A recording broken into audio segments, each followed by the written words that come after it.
দেখো বন্ধুরা, আমি বাসন মেজে এনেছি, চান করে ওখানে রেখেছি। তো আমার মেয়ে এখন সেই বাসনগুলোকে সুন্দর করে গুছিয়ে রাখবে।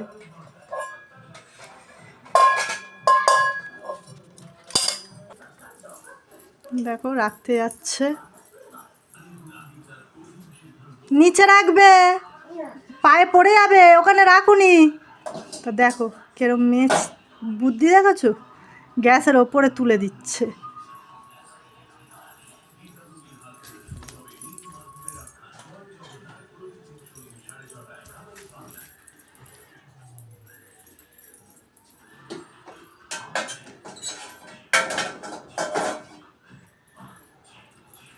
খুব ভালো হয়েছে। এই দেখো কাঁদতে আরম্ভ করে দিয়েছে। এবার এতক্ষণ গুছিয়ে রাখছিল, এবারে হাঁড়ি দুটো নিয়ে চামচটা নিয়ে খেলছে, এবার কাঁদছে, মনে হচ্ছে খুব ঘুম পেয়ে গেছে। এই দেখো, কে জেমস খাবে? আমি পাপাকে বলি ফোন করে, মানু ফোন করে আনতে বলি।